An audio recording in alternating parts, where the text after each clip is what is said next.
everybody, and welcome to the Fabled Upkeep. I'm your host, Freddie, joined by my co-host, Neal. Hey, how are you? And our co-host, Jared. Hey, friends. And tonight, we're bringing y'all a new deck with the Swiss Army knife of commanders, Kenrith, the Returned King. And Jared, why don't you go ahead and tell everybody a little bit about Kenrith? Yes, Kenrith is 4 and a white for a legendary creature, human noble, 5/5, and he has 5 activated abilities. The first activated ability is red. All creatures gain trample and haste until end of turn. Second is 1 in a green. Put a +1/+1 counter on target creature. Third is 2 in a white. Target player gains 5 life. Fourth is 3 in a blue. Target player draws a card. And the last is 4 in a black. Put target creature card from a graveyard onto the battlefield under its owner's control. So Kenrith really is the Swiss Army knife of commanders because he's 5 colors. He has all these fun activated abilities that can all be activated more than once per turn. So if you have ways of reducing those activation costs or ramping hugely within the deck, you can activate these abilities on anyone else's turn at instant speed. It's just a lot of fun possibilities with Kenrith. Oh, yeah. And let me ask you this. Out of three of us, did any of us put any crazy combos in this deck? I know I didn't. I sure as didn't. No. So I have a couple combos in mind, but it's only because... Womp, womp. Sorry, go ahead. I do. I have a couple combos in mind, and it's because my deck is definitely on the more fun side this week. I based it around a theme of what I call the 5 of 5s. So if you notice, Kenrith costs 5. That's his mana value. He is a 5/5, and he has 5 activated abilities. So I thought, okay, well, I'll play around with the number 5 a little bit. So I picked 5 cycles of 5 cards. So that's 25 cards, 5 of which fit within a theme. And for my build, I picked guild mages, swords, commands, courts, and ultimatums. So I definitely had a bit of fun this week as I was choosing these categories. Sounds pretty spicy. Yeah, that's pretty cool. And to go back to the combo comment, 2 of the guild mages that I chose, Duskmantle Guild Mage and Vizkopa Guild Mage, they combo with some cards in my deck, Blood Chief Ascension, Mind Crank, and Exquisite Blood. So I put those in just as, game enders in case the game's going long or we really don't have another way to win because the deck is, probably a little bit on the weaker side compared to decks I normally make, but I built for fun this week more so than to try to win the game. I mean, really, that's just a safety valve, if we're playing against a really oppressive deck or just a few oppressive decks where the game's going nowhere. I think I'm going to have to agree with you on that as far as going for a fun build. I know that I did, and I'm sure that Neal did, right? Yep. So I kind of took mine in the category of angels this week. Of course, mine's mostly centered around flying angels and doing some great flying damage. So I tried to kind of capitalize on, there's so many awesome angels that Magic has created over the years. So I tried to incorporate as many of them as possible. Obviously, anybody who's ever played Angels knows that this is it's a tribe that is pretty costly. So you have to be careful. I had to. It took a while to kind of tone the list down a little bit because you can go a little overboard, and I was starting to see my mana value creep up higher and higher. So this week is definitely going to be a fun one for sure. Attacking from the air. Love it. And I took it a very, very flavorful route with my build, and I went for Kenrith and his humble court. So everything in my deck is based around monarchy, and all the cards kind of have some flavor to do with a monarchy and or the court that you find within a kingdom. And y'all will see pretty soon. One of the only win cons in my deck is the very grindy game. but for going for the Maze's End win with all the gates assembled in the kingdom for all the entrances throughout. It's wonderful. But Cool. yeah, why don't we go ahead and get started with the game plan for each one of these decks? Why don't you go ahead and get us started, Neal? Talk a little bit about your deck and all the angels that you bring to the foray. Yeah, so mine's probably the most straightforward of you guys' game plans. Again, mine is kind of targeted around taking to the skies, attacking from above, and I tried to incorporate as many different angels as that also at the same time kind of provide some value, right? Because we have access to all 5 colors, there's so many nifty and fun angels that you can kind of represent on the battlefield. And, so I picked a few, tried to go throughout the entire mana curve. So I have everything from starting from 3 all the way up to 8. I tried to keep it somewhat limited, as I said earlier, but most of mine is based on attacking in the air.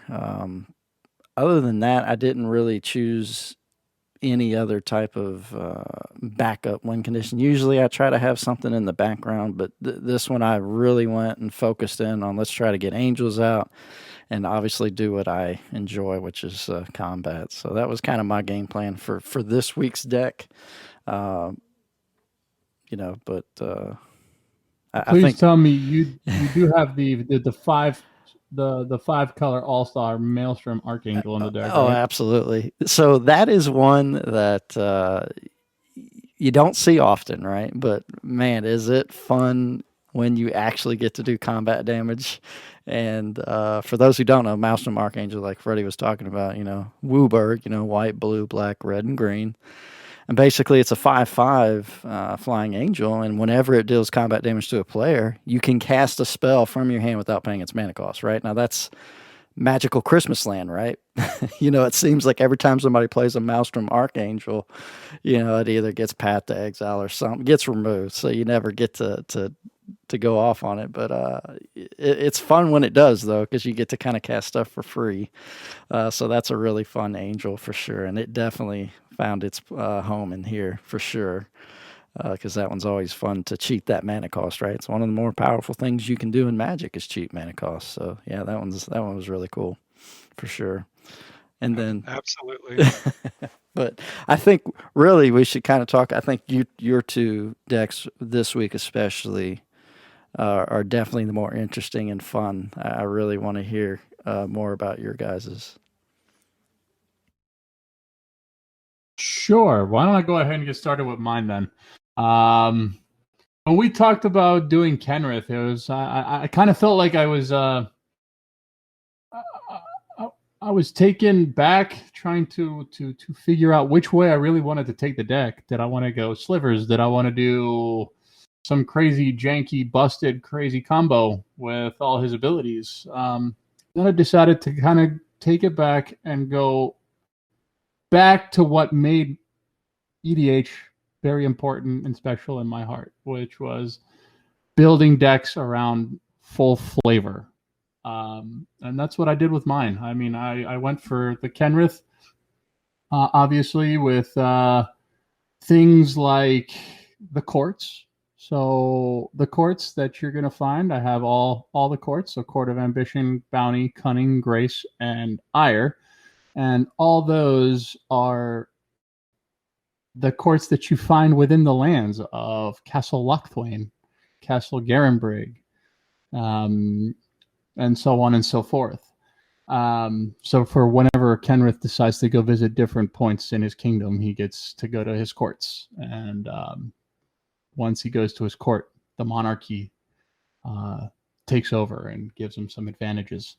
I also have things like Ghostly Prison. So, because what kingdom and castle doesn't have a prison within it, right?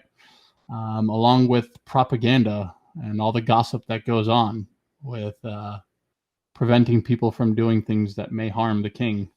I went for cards like Custody Lich. So I have a cleric that's part of his religious cult or the religion within his kingdom. And monarchy, again, being able to get the monarch obviously helps get things rolling. But then I have cards like Edric Spymaster, because that's his confidant and spymaster against all of the opposing players, and gets some more card advantage when his creatures are able to connect. I have cards like Guafa Hazid, Profiteer, because he likes to bribe the competition and the different kingdoms throughout, and put counters on the other creatures so that they do not come and attack and bother us. I have his Queen Marchesa, and her evil sister, Marchesa of the Black Rose. We'll just call them twins for all intents and purposes of flavor. I have a Palace Jailer in here because, everybody needs a jailer to man the ghostly prison.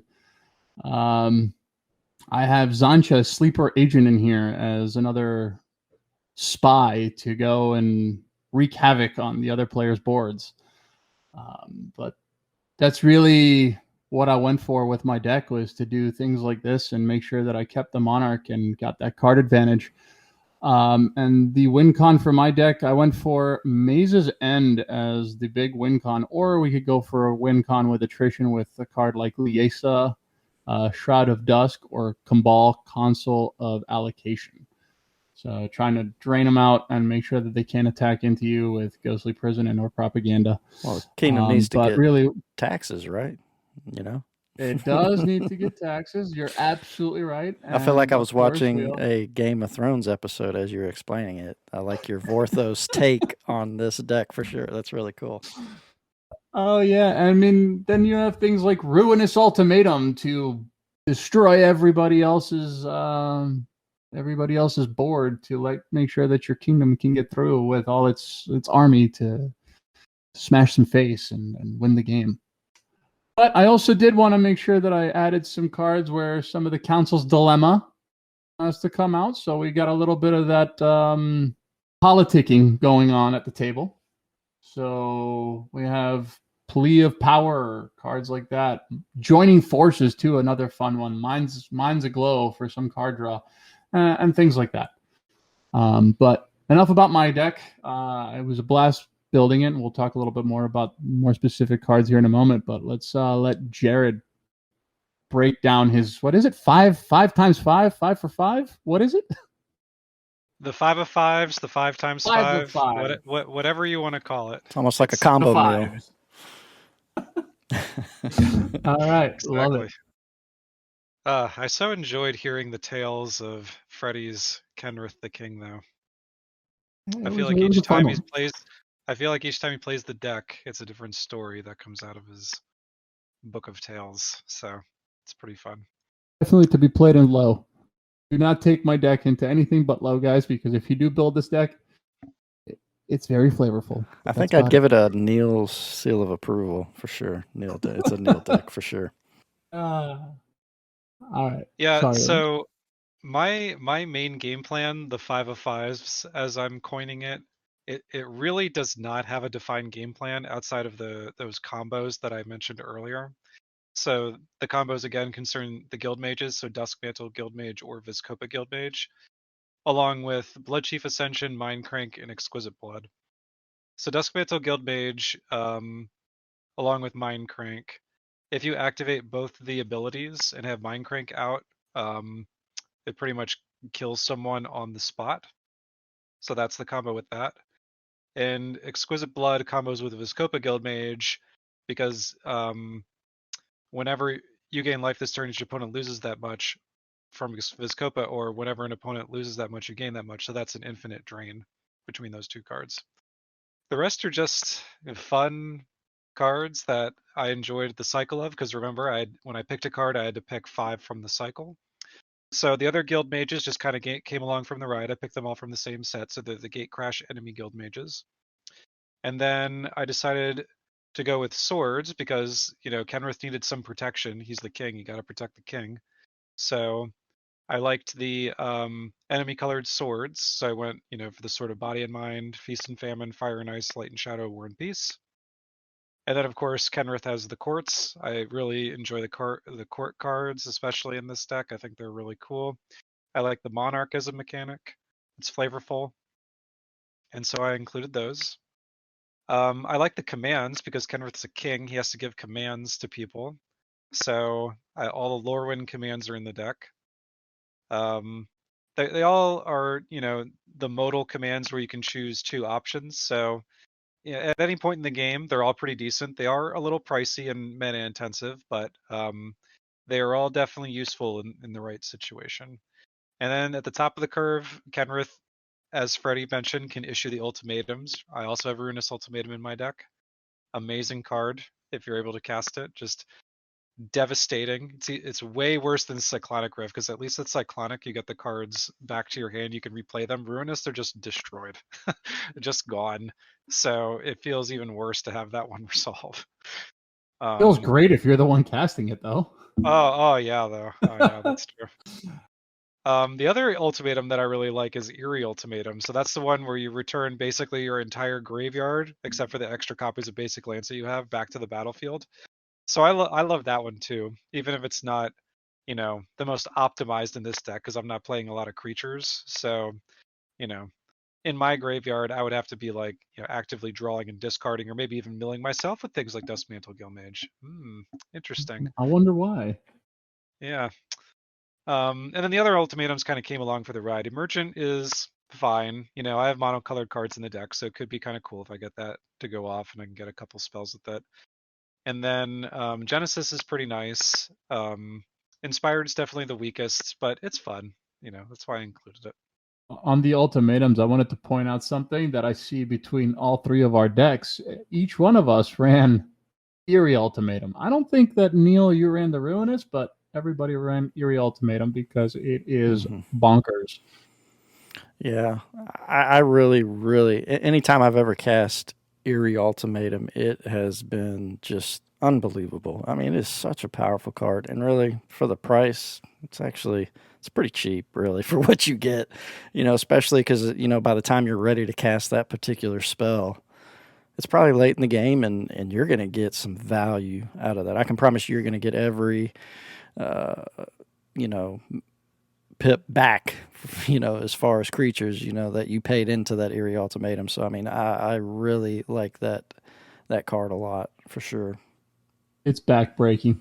It is. No, you're exactly right. Any of the ultimatums are. Even the, as Jared said, the Inspired may not be the best, but hey, it all does something. It adds up. It can, change the pace of the game for sure. I guess the next area I want to talk about is some of the ramp of the deck. I'm not going to really go over, the Nature's Lore type spells. Those are pretty basic and, pretty obvious to include in the deck. But things that are really good, specifically with Kenrith, are cards like Training Grounds. So it makes the activated abilities of creatures you control cost up to 2 less to activate. So that's really awesome. So when you reduce those activated abilities and are able to activate them multiple times per turn, now, Kenrith himself can become a win con because I have another enchantment in my deck, Tainted Remedy. So if an opponent would gain life, that player loses that much life instead. So another way that we can win the game is to have a card like Training Grounds out with our commander, play Tainted Remedy, and then all of a sudden it's 1 white mana, deal 5 damage. So that's definitely a way to close out the game too. And you can use cards like Wilderness Reclamation and Seedborn Muse to do it, because it allows you to untap your lands and reuse them multiple times. That sounds awesome. I like that interaction with Tainted Remedy. That's a card that you don't see very often at the table. But when you can make it work, that's going to mess up somebody's day for sure. I really like that interaction. That was a good one, Jared. Yeah, it's another way to reuse that life gain because normally it's not that good in our format. But yeah, with Tainted Remedy and Kenrith's activated abilities, because you can do it multiple times, it's a really nice, solid card in the deck. Back when Kenrith came out, I remember, because like you say, when you're looking at each one of these activated abilities, there's probably a couple that people get excited about, right? Usually the 4 and the black to return a creature from your, grave or a graveyard to the battlefield under its owner's control, right? Everybody loves that one. Obviously, they like the the haste ability and, all of them except that gaining 5 life, right? But I can tell you there's been times where that even just gaining that 5 life, it's nice to have that ability on your commander, and I think that's what's so great about Kenrith is that, if you don't have something to do, you got 5 different things that you can conjure up on your turn, right? You can give stuff haste. Maybe it makes sense to give one of your opponent's creatures haste, whatever the case may be. I mean, it no matter what, you can kind of mold the game, whether you don't have any cards, you can draw cards. I think that's really kind of a powerful thing with Kenrith, obviously why he was probably so popular, right? I think him along with, like Attrax and stuff like that, some of the more popular commanders, just because it allows you to do so many different things, right? With just this one card in the command zone, right? Well, Neal, why don't you talk a little bit about the ramp that you put in your deck? So anything specific that popped out? So, obviously anybody who takes a look at my list, I try to, keep it somewhat, not somewhat. I kept it pretty casual, right? Again, my strategy is usually kind of tend to lean on attacking and stuff like that. So when I was kind of building that, I was like, well, with a 5-color deck, it is tough to, build a mana base and get the colors that you need when you need them without, like I tried to stay away from fetch lands and a lot of the more expensive cards that would really kind of give you that edge in the ramp area, right? But since I was playing a decent amount of creatures, I leaned on, and I guess the one good thing about Angels is that they tend to favor white and green a little bit as far as the color pie, right? So it makes it a little bit easier to kind of build the mana base around that, right? Because your green and white are going to be your more predominant colors in this deck, right? So I leaned on stuff like Karametra, God of the Harvests. I just like that since you're playing a lot of creatures. Basically it's Karametra, God of the Harvest is 3 and a green and a white, legendary enchantment creature god, and it's indestructible.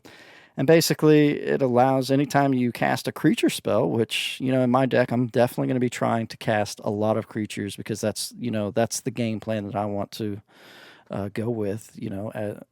I get to search for a forest or a plains.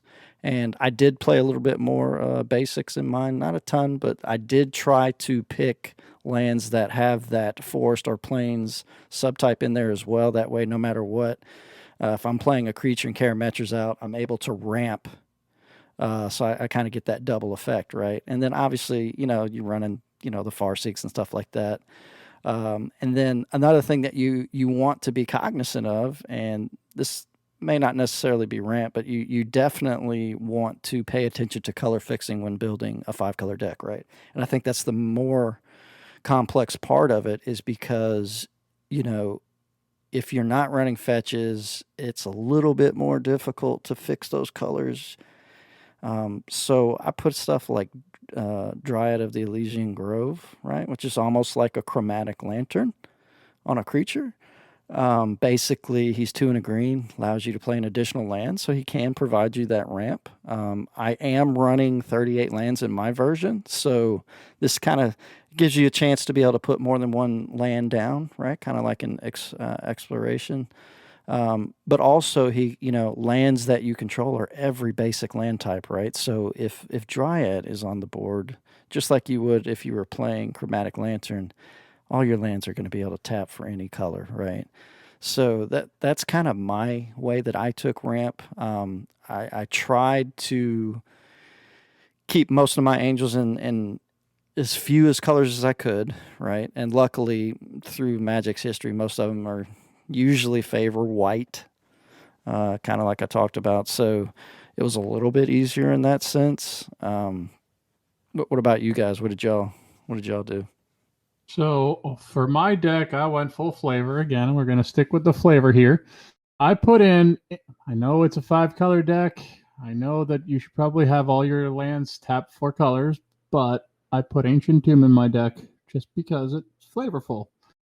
Everybody has, a king has his crypt. The king has where he gets to go visit his family, and the ancient tomb is what comes in for that. In theme for that in the deck for me. But taps two colorless, gets a little bit of a ramp going. I did throw in Collective Voyage for the deck, which goes in with another piece, which is Selvala Explorer Return. So go on a Collective Voyage, and that's got the joined forces. So it says, starting with you, each player may pay any amount of mana. Each player searches his or her library for up to X basic land cards, where X is the total amount of mana paid this way. Now, yes, there's only 2 in my deck. There will be more. This is very rough, but I want to at least have 1 of each basic in this deck. So I'm trying to go and collect up all 4 or 5, whatever the case may be. Then I piggybacking onto Selvala the Explorer Return. For me, that's definitely a ramp card in a way. Even if it's not directly bringing a land into play under your control or ramping you that way, it's got Parlay, which tap, each player reveals a top card of his or her library. For each non-land card revealed this way, add a green to your mana pool, and you gain 1 life then for each player, and then gain 1 life, and then each player draws a card. Wow, sorry for the tongue twister there. Jeez. But she's like Kenrith's Marco Polo.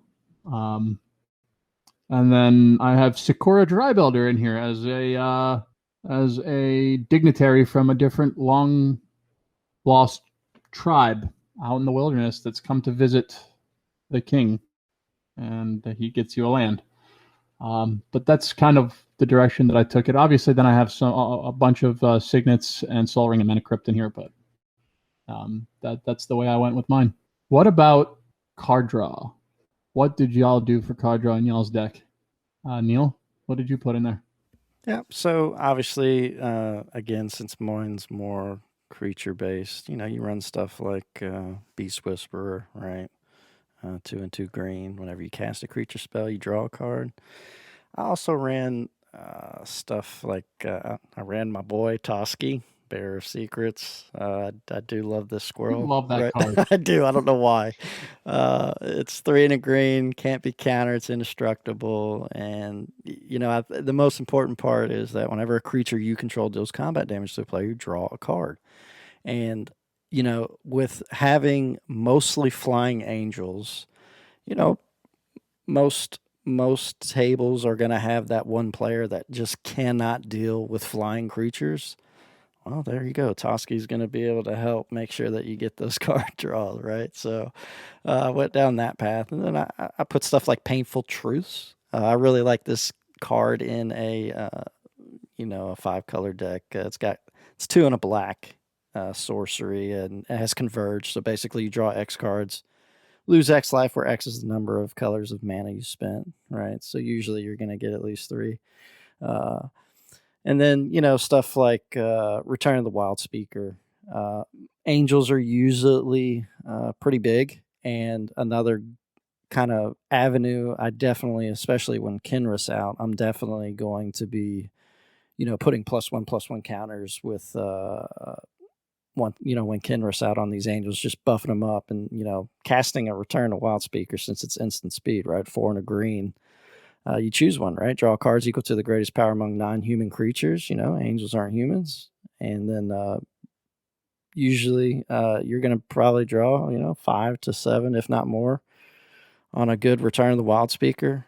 So cards like that. Just kind of the basic, nothing crazy. And then obviously Guardian Project, again, just because I'm playing a lot of creatures. That one's 3 and a green. Whenever a non-token creature enters the battlefield under your control, if it doesn't have the same name, you basically get to draw a card, and that's an enchantment. So that's kind of where I took my card draw. I don't know if it's enough. I may still need to tweak a little bit, but it feels okay for right now. What about you, Jared? I would say that whatever card draw you have is probably fine for the power level that we're seeking, only because Kenrith has card draw on him already. So for my deck, I didn't really worry as much about the card draw because, I'm playing the activated ability reducers like Training Grounds. So there at some points in the game, I may only be paying a blue to draw a card. So that's kind of awesome. That's already built into the commander. So a lot of the card draw in my deck is just more incidental, right? Because I have the courts, which make you the monarch. So I was thinking, what's a good way to keep the monarch? And one of the good synergies that's with Kenrith is his last activated ability with cards like Kami of False Hope or Spore Frog. So they're just little fog creatures, 1/1s that you can sacrifice them to prevent all combat damage that be dealt this turn. But with Kenrith's last ability, you just pay 5 mana to get it back immediately. So it could be cheaper with the cost reducers, but once you're the monarch, it's a lot easier to keep it if you have those little creatures in that engine going with Kenrith. And then there's the Inspired Ultimatum, which we talked about earlier, that draws you cards. Genesis Ultimatum is technically drawing you cards, but allowing you to cast them at the same time, right? Primal Command can tutor for something if you need it. Even Cryptic Command draws you a card. Sword of Fire and Ice draws you a card. So there's a whole lot of little card draw effects that I have in this deck. Probably the biggest one that I have in here is Consecrated Sphinx, but only because you're going to make your opponent draw a card, so you draw 2 with it. That's the only reason I included it. So I could use Kenrith's ability and say, hey, I'll let you draw cards, but I'm going to draw when you draw. I get to draw a little more, though. I love that card. Consecrated Sphinx is so great. Yeah, it's a fun one, especially in this deck. I love it. And I mean, piggybacking off of you on my deck, I went with a lot of similar card draw, as you mentioned, with the great courts in the deck, and a lot of my creatures have ETB becoming the monarch. I have Protector of the Crown, Archon of Coronation, Keeper of Keys. Where are you? It's the Custody Lich, like I had mentioned earlier. But some of the card draw that's actually built into some of my creatures, it's incidental as well, depending on what happens on the board. But I definitely put in Mangara, the Diplomat. Here's the Kenrith's ambassador to, I don't know, Ravnica. There we go. Then I put Kianos and Tiro of Miletus. That's for everybody. It's kind of group huggy, but it does get you some of that card draw that you definitely need. But yeah, that's really it. Edric, Spy, Master of Trust. That's the big one for me. If I'm able to land that one and then start swinging, I can definitely get a lot of value out of that. But really, I'm more focused on the courts doing their job and keeping them with a lot of board wipes and a lot of board control and board presence, and in that regard, to be able to maintain it and not lose it. There's nothing like having a ghostly prison and a propaganda on the board and then board wiping while being the monarch. Good luck getting it back. Let me ask you this. Do you have any Azorius flavored cards in there? I feel like the Azorius and Kenrith would get along very well. Azorius, I mean, I really just have Guafa. To be honest, if I'm looking over my list right now, I'm not much of an Azorius player. I just I never really have been. I have that. I have some 3-color. So I have Ramicon, Sky Rampart in here. That one kind of works. So you're saying that Kenrith is not a big fan of the Senate. That's not the way he likes to rule. Yeah, I should have had it, but I don't have it. I should have, though. I totally agree that would have been a good include. I have my Kenrith is the king of he definitely likes his Mardu, so that's where that's what this deck really feels like. It's got splashes of blue and green in here, but it's definitely more white, red, and black centric. In the way it even plays. It's really leaning on that queen of yours. So, yeah, the queen. King's got to love his queen. And, her evil sister. Miss Grixis. Great kings do tend to lean on their queens, so it's important to have a strong, powerful queen in there. They do. But yeah, I mean, How did y'all feel about building these decks? I mean, well, do we have what's y'all's insight for our viewers as far as building 5-color is concerned?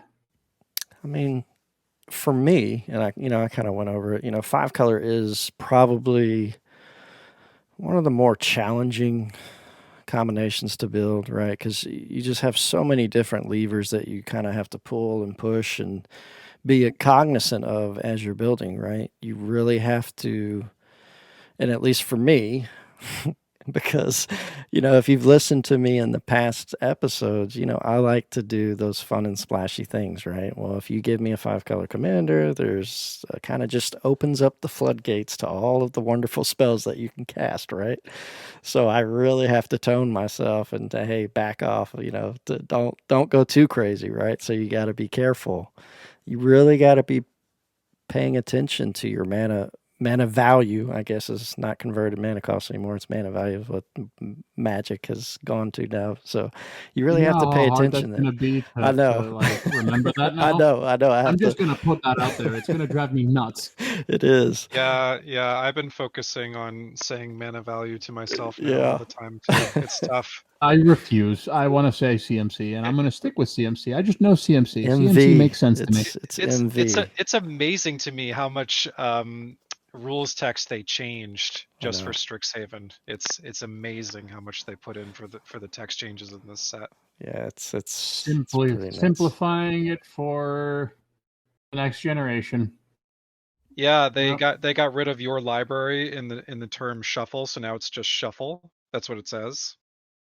I thought It's that so was painful. interesting. And I think there was something else that they changed too. I don't remember what it was off the top of my head, but yeah, mana value is the other big one. But yeah, so that's something that I usually just for myself have to be very aware of more than when I build a monocolored deck, which that's what I usually 1 to 2 colors is usually where I like to keep. But I just think if you're designing something like this, the beauty of 5 colors, it allows you to do almost anything, right?